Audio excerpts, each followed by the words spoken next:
ಕೆಂಪಾದರೆ ಕಣ್ಣೆಲ್ಲ ಇದಾದರೆ ಐಸೋಲೇಟ್ ಒಂದು ಆರಾಮಾಗಿ ಕಣ್ಣೆಲ್ಲ ಕೆಂಪಾದರೆ ಕಣ್ಣೆಲ್ಲ ರೆಡ್ ಆದರೆ ಕಣ್ಣೆಲ್ಲ ಕಸ ಆರಾಮಾಗಿ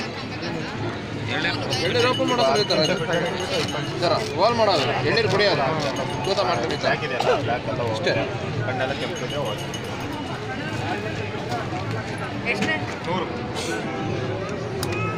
100 जरा जगह खड़ी यहां तक जगह खड़ी क्या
ಒಳ್ಳೆ ನೀರು ಹಾಕ್ಬೇಕು. ಬಿಳಿ ಕಲರ್ ನೀರು ಬಂತಲ್ಲ ಅಲ್ಲಿ, ಈ ನೀರೇ ಅಲ್ಲಿ ಬರ್ತಾ ಇರೋದು.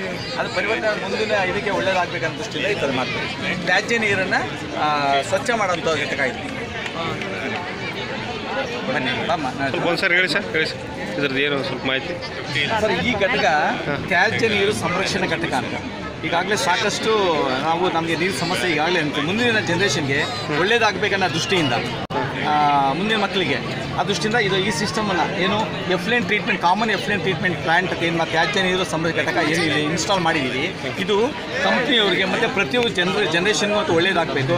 ಮುಂದೆ ಬರುವಂಥ ಏನು ಜನರೇಷನ್ ಅವ್ರಿಗೆ ಉಪಯೋಗ ಆಗಬೇಕು. ಮತ್ತು ಪೊಲ್ಯೂಷನ್ ಕೈದಿದೆಯಲ್ಲ ಸಮಸ್ಯೆ ಏನು ವಾಯು ಮಾಲಿನ್ಯ ಮತ್ತು ಸ್ಮೆಲ್ ಬರುವಂಥದ್ದು ಇವೆಲ್ಲ ಗೊತ್ತಾಗ್ತದೆ. ಈ ಫ್ಯಾಕ್ಟ್ರಿಗಳಿಂದ ಉತ್ಪತ್ತಿ ಆಗೋದು. ಇದನ್ನು ಅವಾಯ್ಡ್ ಮಾಡಬೇಕೋಸ್ಕರ ಇದನ್ನು ಅಳವಡಿಸ್ಕೊಂಡ್ರೆ ಪ್ರತಿ ಕಂಪ್ನಿಯವರು ಅಥವಾ ಅಪಾರ್ಟ್ಮೆಂಟ್ಗಳಲ್ಲೂ ಅಳವಡಿಸ್ಕೊಂಡ್ರೆ ನೀರು ಸ್ವಚ್ಛ ಮಾಡೋದು. ಈ ತ್ಯಾಜ್ಯವನ್ನು ಪರಿವರ್ತನೆ ಮಾಡಿ ಅದನ್ನು ಪುನರ್ಬಳಕೆ ಮಾಡೋಂಥದ್ದು. ಅಂದರೆ ತ್ಯಾಜ್ಯ ನೀರು ಅಂದರೆ ಯಾವ ನೀರು? ಈಗ ಈ ಜೀನ್ಸು ಫ್ಯಾಕ್ಟ್ರಿಗಳಿರ್ತವೆ, ವಾಷಿಂಗ್ ಯೂನಿಟ್ ಇರ್ಬೋದು, ಒಟ್ಟು ಚರಂಡಿ ನೀರು ಇವೆಲ್ಲನೂ ಪರಿವರ್ತನೆ ಮಾಡಿ ದೊಡ್ಡ ದೊಡ್ಡ ಅಪಾರ್ಟ್ಮೆಂಟ್ಗಳಲ್ಲಿ ಇದನ್ನು ಇನ್ಸ್ಟಾಲ್ ಮಾಡ್ಕೊಂಡಿದ್ದಾರೆ. ಆ ಇನ್ಸ್ಟಾಲ್ ಮಾಡ್ಕೊಂಡು ಅದನ್ನು ಈಗ ಈ ಇನ್ಸ್ಟಾಲ್ ನಾವು ನೋಡಿ ಈ ಕಲರ್ ಇರುವಂಥದ್ದು ಗಲೀಜು ನೀರು ಕೊನೆಗೆ ಅಲ್ಲಿ ಫೈನಲ್ ಅಂತಕ್ಕೆ ಬರಬೇಕಾದ್ರೆ ವೈಟ್ ಕಲರ್ ಆಗಿರುತ್ತೆ. ಈ ನೀರು ಇದು ಈ ನೀರು ಫ್ಯಾಕ್ಟ್ರಿಗಳ ನೀರು ಇದು ಅಷ್ಟೇ. ಇದು ಅರವಿಂದ್ ಇದ್ರದ್ದು. ಇದು ಅರವಿಂದ್ ಇದು ನೋಡಿ ಕೊನೆಗೆ ಅಂತಕ್ಕೆ ಬರಬೇಕಾದಾಗ ಅಲ್ಲಿ ವೈಟ್ ಕಲರ್ ಬರುತ್ತೆ. ಅದನ್ನ ಮತ್ತೆ ಪುನರ್ಬಳಕೆ ಮಾಡ್ಕೋಬಹುದು.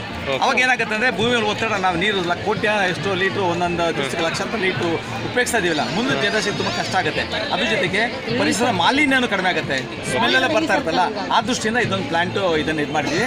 ಇದಕ್ಕೆ ಮಾನ್ಯ ಶಾಸಕರು ಬಂದು ಸೋಮಶೇಖರ್ ರೆಡ್ಡಿ ಅವರು ಬಂದು ಒಳ್ಳೆ ಪ್ಲಾಂಟ್ ಇದು, ಒಳ್ಳೆ ಕೆಲಸ ಆಗಿದೆ, ನಾವು ಬಳ್ಳಾರಿಯಲ್ಲಿ ಇದು ಅನುಷ್ಠಾನಗೊಳಿಸ್ತೀವಿ ಅಂತ ಭರವಸೆ ಕೊಟ್ಟು ಹೋಗಿದ್ದಾರೆ. ಎಲ್ಲೇನು ಇನ್ಸ್ಟಾಲ್ ಮಾಡಿದ್ರೆ?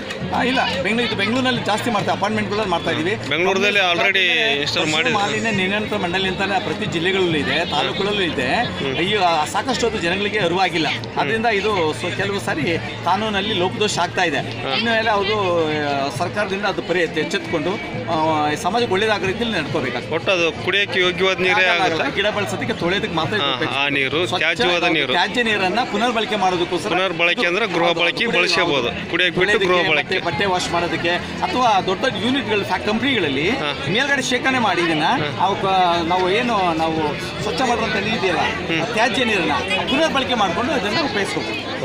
ಅವಾಗ ಭೂಮಿಯಲ್ಲಿ ಪ್ರತಿ ವರ್ಷ ಲಕ್ಷಾಂತರ ಲೀಟರ್ ಅವರು ಅಂತರ್ಜಲ ಈಗಲೇ ಹೋಗಿದೆ. ಮುಂದಿನ ಜನರೇಷನ್ ತುಂಬ ಕಷ್ಟ ಆಗುತ್ತೆ. ಇದನ್ನು ಅಳವಡಿಸ್ಕೊಂಡು ಹತ್ತಾರು ಕಾರಣಗಳಿದೆ. ಇದು ಇರೋದು ಒಳ್ಳೇದು ಅನ್ನೋ ದೃಷ್ಟಿಯಿಂದ ನಾವು ಈ ಪ್ಲಾಂಟ್ ಇದು ಅಪಾರ್ಟ್ಮೆಂಟ್ಗಳಲ್ಲಿ ಜಾಸ್ತಿ ಬೆಂಗಳೂರಲ್ಲಿ ನಡೀತಾ ಇದೆ. ಇಲ್ಲೂ ಅಪಾರ್ಟ್ಮೆಂಟ್ಗಳಲ್ಲಿ ಮಾಡ್ಕೋಬೇಕು. ಅಂದ್ರೆ ನಿಮ್ದು ಯಾವ್ದು ಕಂಪನಿ? Eco therm solution. ಅಲ್ಲಿ ಈಕೋ ಥರ್ಮ್